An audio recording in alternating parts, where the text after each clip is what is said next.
Hello viewers, welcome to my YouTube channel your math. আজকে আমি class 9-এর 2 নম্বর chapter সূচকের নিয়মাবলী আরম্ভ করব।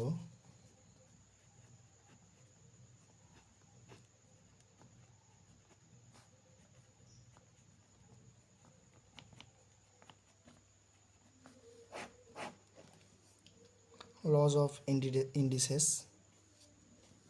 তাহলে আমরা একটু কিছু বলি সূচকের সম্পর্কে।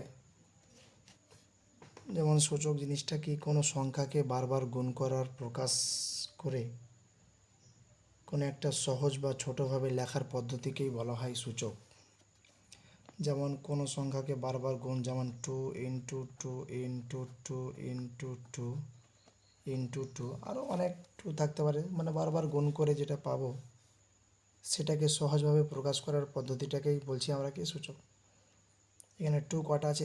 1 2 3 4 5, 5টা 2 আছে, তার জন্য 2 টু দ্য পাওয়ার 5। এই যে এখানে যেটা থাকছে, এই 2টাকে বলা হয় নিধান। আর এই যে সংখ্যা যেটা আছে, এই সংখ্যাটাকেই বলা হয় সূচক বা ঘাত বলতে পারো। বা এই সংখ্যাটাকে আমরা নিধান বা বেস বলবো, আর এই সংখ্যাটাকে ঘাত বা সূচক বা পাওয়ারও বলি আমরা। তাহলে কোনো সংখ্যাকে বারবার গুণ করার প্রকাশ করে বা সহজভাবে বা ছোটোভাবে লেখার পদ্ধতিটাকে বলছি আমরা সূচক। তাহলে এই সূচকের আমরা কিছু সূত্র আমরা জেনে নেব, যেটা আমাদের অঙ্কে খুব কাজ দিবে। 1 নম্বর সূত্র লিখে নিচ্ছি, x to the power m into x to the power n। এখানে এটাকে নিধান বলি, এটাকে নিধান, এটাকে পাওয়ার অথবা সূচক, এখানেও সূচক।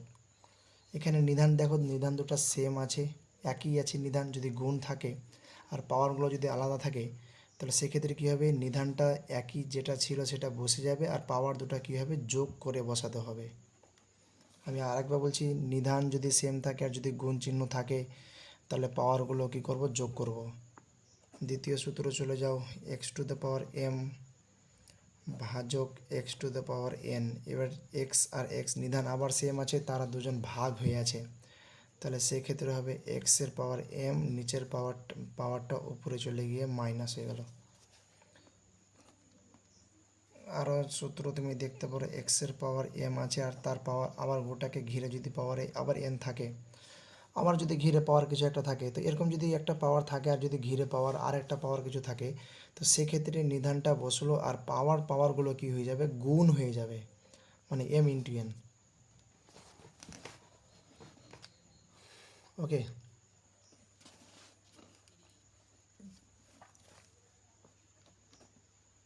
4 নম্বর সূত্র যদি দেখো, তাহলে এক্স ইন্টু ওয়াই, তার পাওয়ার ঘিরে আছে কত, m।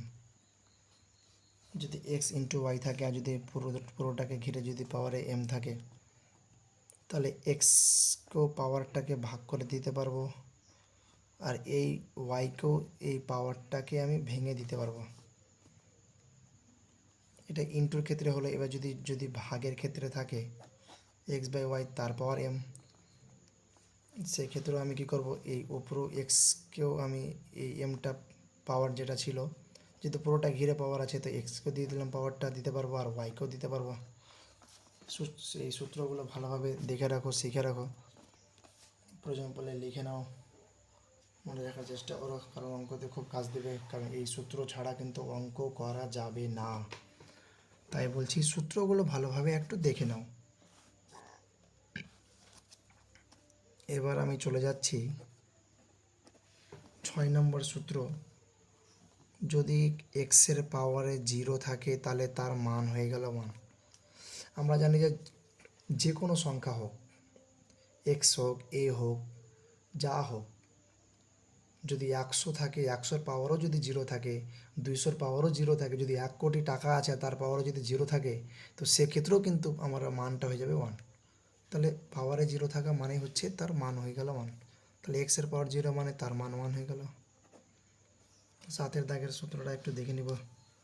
এক্সের পাওয়ারে আছে -m, যদি এক্সের পাওয়ারে যদি -m থাকে তো ওই জিনিসটাকে যদি নিচে লিখতে যাই তাহলে নিচে যখন নেমে গেল মানে এক্সের পাওয়ারে যেটা -m ছিল তো ওটা হয়ে গেল পাওয়ারের সামনে প্লাস চিহ্ন হয়ে যাবে, আর প্লাস চিহ্ন না দিলেও চলবে, মানে পাওয়ারে মাইনাস ছিল নিচে যখন লিখলাম তখন পাওয়ারের সাইনটা কী হয়ে গেল, চেঞ্জ হয়ে গেল। এবার আমি নেক্সট সূত্র একটা দেখব। যদি রুট ওভার থাকে এখানে যদি m থাকে আর যদি এখানে x থাকে তাহলে এক্সের পাওয়ারে গিয়ে হয়ে যাবে এ রুট ওভারটা, এতে এখানে m আছে তো রুট ওঠা মানে কী হবে, এ পাওয়ারে গিয়ে হয়ে গেল 1/m। তাহলে আর একটা এই সূত্র এই প্রসেসগুলো আর একটা দেখে নিচ্ছি। যদি এখানে m থাকে, যদি এখানে n থাকে পাওয়ারে তাহলে এক্সের পাওয়ার n যেটা ছিল এটা বসলো, আর রুট ওঠা মানে কি এখানকার সংখ্যাটা গিয়ে ভাগ হয়ে যাওয়া। যদি খালি রুট ওভার এক্স থাকে তাহলে এক্সের পাওয়ারে গিয়ে হয়ে যাবে 1/2। যদি এখানে 3 থাকে তাহলে এক্সের পাওয়ারে গিয়ে হয়ে গেল 1/3। এই জিনিসগুলো দেখে রাখো, সূত্রগুলো দেখো ভালোভাবে। তাহলে এই হচ্ছে আমাদের সূচকের সূত্র। এই সূত্রগুলো একটু মনে রাখো, কারণ অঙ্ক আমি যখন করব তখন এই সূত্রগুলো খুব কাজ দিবে। তাহলে স্ক্রিনশট করে রাখো। তাহলে আমি কোষে দেখি 2 শুরু করছি আজকে। এখানে কিছু ভালো ভালো অঙ্ক আছে উদাহরণ থেকে, সেই উদাহরণের অঙ্ক যেমন এখানে 29 দাগের কোশ্চেন, 30 দাগের কোশ্চেন, 31 দাগের কোশ্চেন। এই কোশ্চেনগুলো খুবই ইম্পর্টেন্ট কোশ্চেন, আমি পরবর্তী সময় করাবো অবশ্যই, নাহলে আমি আজকে করিয়ে দিচ্ছি। দেখো একটু 3টা অঙ্ক ভালো আছে, উদাহরণ থেকে 3টা করে নেওয়া হোক, ভালো জিনিস আছে।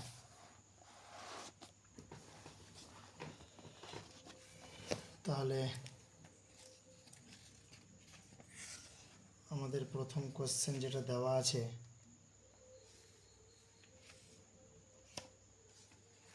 সেটা হচ্ছে এই যে আমরা 29 দাগের কোশ্চেনটা একটু নিয়ে নিচ্ছি।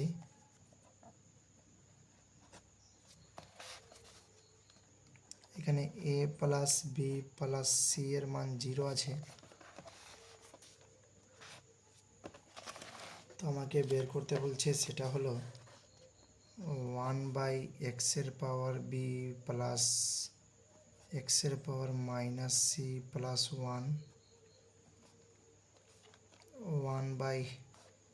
1/xের পাওয়ার সি প্লাস এক্সের পাওয়ার মাইনাস এ প্লাস 1, আবার প্লাস দিয়ে আছে 1/xের পাওয়ার এ প্লাস এক্সের পাওয়ার মাইনাস বি প্লাস 1। আমি কীভাবে করছি অঙ্কটা একটু দেখে নাও। আমি লাস্টের জিনিসটাকে মিলাচ্ছি, এক্সের পাওয়ার এ আছে, এক্সের পাওয়ার মাইনাস বি। তাহলে এখানেও আমি কি করব, এখানে কি নেই, এখানে আমি একটা কাজ করছি। এখানে আমি প্রথমে এক্সের পাওয়ার মাইনাস বি দিয়ে উপর নিচে গুণ করে নিচ্ছি। তাহলে এক্সের পাওয়ার মাইনাস বি যদি নিচেও গুণ করে দিই তাহলে এক্সের পাওয়ার মাইনাস বি যদি গুণ করি তাহলে থাকছে, এটা বসে গেল এক্সের পাওয়ার মাইনাস সি প্লাস 1। এখানে এক্সের পাওয়ার এ দিয়ে উপর নিচে গুণ করো, তাহলে এক্সের পাওয়ার এ, এক্সের পাওয়ার সি প্লাস এক্সের পাওয়ার মাইনাস এ প্লাস 1। এটাকে কিছু করছি না, এটা সেম রেখে দিলাম।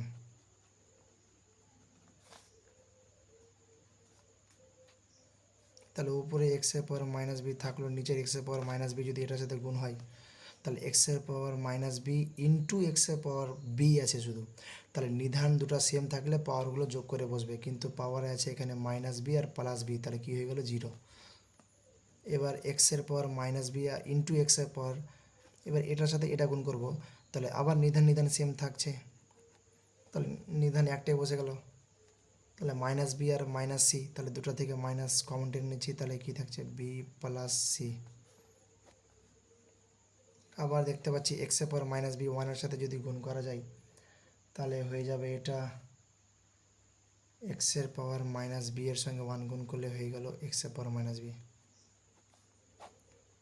এখানেও দেখতে পাচ্ছি এক্সের পাওয়ার এ দিয়ে গুণ করেছি এক্সের পাওয়ার এ ইন্টু এক্স পাওয়ার সি, তো নিধান সেম আছে এক্স এক্স, নিধান যদি সেম থাকে তো পাওয়ার দুটোকে যোগ করে বসে দাও। এবার এক্সের পর এ প্লাস এ আছে এক্সের পর মাইনাস এ, আবার এখানে দেখতে পাচ্ছি এক্সের পর প্লাস এ এক্সের পর মাইনাস এ, নিধান যদি সেম থাকে তাহলে পাওয়ার এ মাইনাস এ আছে এখানে, তাহলে এক্সের পর হয়ে গেল জিরো, এ মাইনাস এ তাহলে তার জন্য জিরো হয়ে গেল। এবার এক্সের পর এ এর সঙ্গে ওয়ান গুণ করলে কী হবে এক্সের পাওয়ার এ, বাকিটা সেমভাবে বসিয়ে রেখে দাও, ওয়ান বাই এক্সের পাওয়ার এ প্লাস এক্সের power minus B plus one.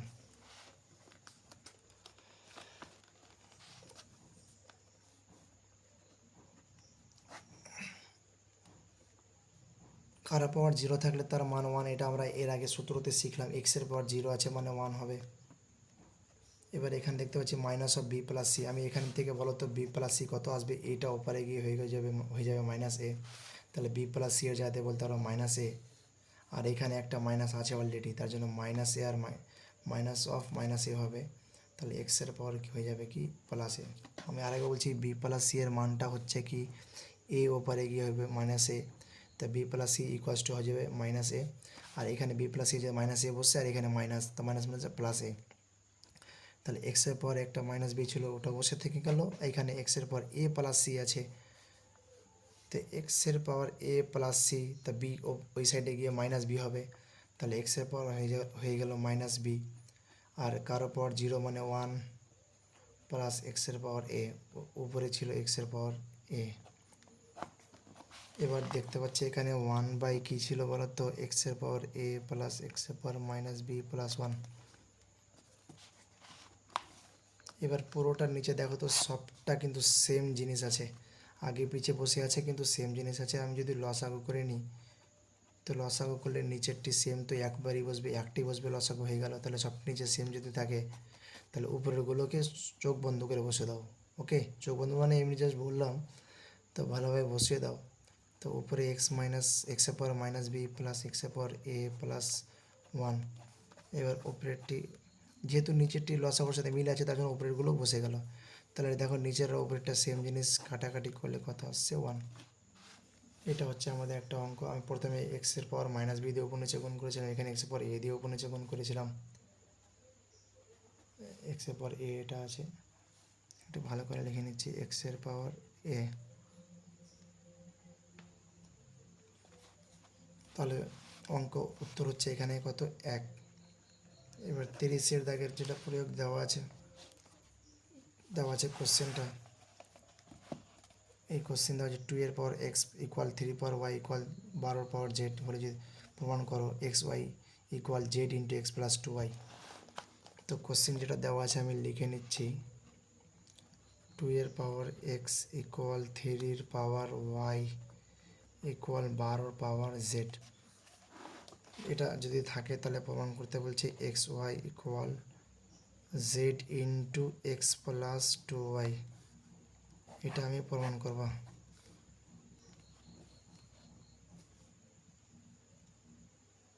তাহলে এরকম যদি অঙ্ক চেহারা থাকে সমান সমান দিয়ে থাকে তাহলে প্রত্যেকটাকে আমি একটা জিনিস ধরে নিচ্ছি কে, তাহলে প্রথমটা সমান যদি কে লিখি তাহলে টুটাকে সেপারেট করো, তাহলে পাওয়ারও যদি এই সাইড থেকে ওই সাইডে যদি মানে চলে যায় তাহলে পাওয়ারগুলো আবার ভাগ হয়ে যাবে, মানে পাওয়ার পরে ভাগ হবে।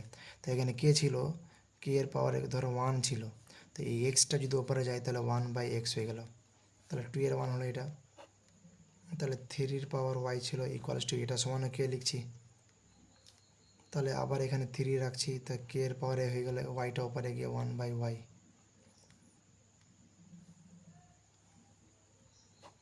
এখানে 12 পাওয়ার জেড ছিল ওটা সমান কে লিখছি, তাহলে 12 সমান সমান হয়ে গেল 1/z। এবার আমি একটা কাজ করছি, অঙ্কটা যখন করব তো 12কে আমি ভাঙছি। 12কে যদি ভাঙি তো 3 4 12 হয়, তো 3 গুণিত 4, তা 4কে লিখতে পারবো 2 এর স্কোয়ার। আমি প্রত্যেকটার মান কিন্তু বের করলাম, 12র মান বের করে রেখেছি এখানে কে এর পাওয়ার 1/z। এখানে 3-এর মান যেটা বের করা আছে, কে এর পাওয়ার হচ্ছে 1/y, আর 2-এর পাওয়ার স্কোয়ার, এখানে 2-এর স্কোয়ার আছে, তো 2-এর মান আবার জানি আমরা কি কে এর পাওয়ার কত 1/x। কিন্তু 2-এর যেহেতু পাওয়ারে আবার 2 আছে, তো পাওয়ারের সঙ্গে পাওয়ার একটু আমি লিখে দিচ্ছি, ভেঙে পরে লেখা যাবে। তো আগে আমি 2-এর মানটা বসাচ্ছি, এখানে 2-এর মানটা কে এর পাওয়ার 1/x। আবার 2-এর যদি স্কোয়ার ছিল তো ওই মান গোটাকে ঘিরে স্কোয়ার করে দাও, তাহলে কে এর পাওয়ার 1/z ইকুয়াল কে এর পাওয়ার 1/y। এখানে পাওয়ারকে যদি আবার ঘিরে পাওয়ার থাকে তাহলে কি হয়, পাওয়ার পর গুণ হয়ে যায়, তো 2 এর সঙ্গে x 1 গুণ করলে 2 একে 2 আর নিচে হয়ে গেল x। এটা এখানে থাকছে কে এর পাওয়ার 1/z। নিধান আর নিধান এখানে দুটো সেম আছে, আর এখানে ইনটু আছে, তো নিধান নিধান যদি সেম থাকে আর যদি ইনটু থাকে, নিধান নিধান সেম আছে ইনটু আছে, মানে কি পাওয়ারগুলো যোগ হয়ে যাবে। তো নিধান একবার বসলো, আর পাওয়ার 1/y প্লাস 2/x। তাহলে তাহলে এখানে দেখতে পাচ্ছি কে এর পাওয়ার 1/z থাকলো, এখানে কে থাকলো, উপরে দেখতে পাচ্ছি আমি উপরে লসাগু হয়ে যাচ্ছে। আচ্ছা, একটা কাজ করলে হয়, এখানে নিধান নিধান সেম যদি দুই সাইডে যদি একই নিধান সেম থাকে, তাহলে নিধান নিধান মনে মনে বাদ দিয়ে দাও, তাহলে থাকছে 1/z equal 1/y plus 1/x। তাহলে 1/z লসাগু xy, তাহলে y মিলছে, তাহলে x এর সঙ্গে উপরে x একে x মিলছে, তাহলে x বাদ, তাহলে y এর সঙ্গে 1 গুণ করলে y একে y।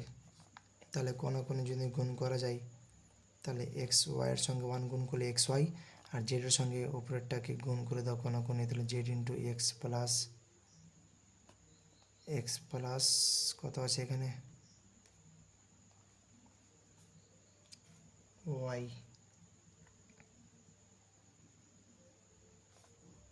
একটু গন্ডগোল হলো, এখানে আমাদের কি ছিল 2 ছিল উপরে, তো এই 2 এখানে কিন্তু বসাতে আমি ভুলে গিয়েছিলাম, তো অবশ্যই এখানে কি হবে 2y হবে, তাহলে এক্স প্লাস 2y। এটা হচ্ছে আমাদের প্রুভড। এটা আমাকে প্রমাণ করতে বলেছিল X Y equal Z into X plus 2y, তো X Y equal to Z into X plus 2y। এটা আমাদের অঙ্ক, ভালোভাবে দেখে নাও, খুব ভালো অঙ্ক, পরীক্ষাতে আসে কোশ্চেনটা। তারপর নেক্সট কোশ্চেন একটা খুব ইম্পর্টেন্ট কোশ্চেন আছে, সেটা উদাহরণ 31। পি এর পাওয়ার এ, কিউ এর পাওয়ার বি ইকুয়াল আর এর পাওয়ার সি। সবটাকে আমি আবার ধরে নিচ্ছি সবটা সমান সমান কে। তাহলে পি এর পাওয়ার এ সমান সমান যদি কে লেখা যায়, তাহলে পি সমান সমান হয়ে যাবে কে এর পাওয়ারে 1/a। এখানেও আমি দেখতে পাচ্ছি কিউ এর পাওয়ার বি, এটা সমান সমান যদি কে লিখি, তাহলে কিউ সমান সমান হয়ে যাবে 1/b, কে এর পাওয়ারে 1/b। তাহলে আর তার পাওয়ার সি সমান সমান যদি কে হয়, তাহলে আর সমান সমান হয়ে যাবে কি কে এর পাওয়ারে 1/c। তাহলে পি কিউ আর এর মান পেয়ে গেলাম। প্রমাণ করতে বলছে পি কিউ আর সমান 1, সরি এটাও একটা জিনিস দেওয়া আছে, প্রমাণ করতে বলছে 1/a plus 1/b plus 1/c সমান 0। তাহলে আমি একটা যেটা জিনিস আর একটা দেওয়া আছে পি কিউ আর সমান সমান 1 দেওয়া আছে, পি এর মান কিউ এর মান আর এর মানটি বসিয়ে দিচ্ছি আমরা। পি এর মান যদি বসাতে যাই তাহলে কে এর পাওয়ারে 1/a, কিউ এর মানটা হচ্ছে কে এর পাওয়ারে 1/b, আর এর মানটা হচ্ছে কে এর পাওয়ারে 1/c সমান সমান, এখানে 1 আছে, আর আমরা ভালো করে জানি যে 1 মানে কি কারো পাওয়ার 0 থাকলে 1 হয়। যদি এপারে নিধানগুলো কে আছে, তার জন্য এপারও নিধানকে কে রাখবো, তার পাওয়ারে 0 মানেও 1 হবে।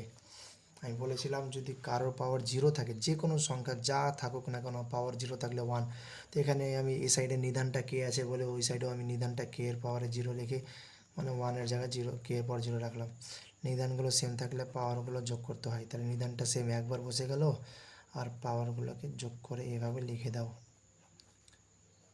তাহলে এই সাইডে আছে কে এর পাওয়ার 0, নিধান আর নিধান দুই দিকে সেম আছে, তাহলে নিধান নিধান বাদ, তাহলে 1/a plus 1/b plus 1/c সমান সমান 0, যে এটা হচ্ছে আমাদের প্রুফড।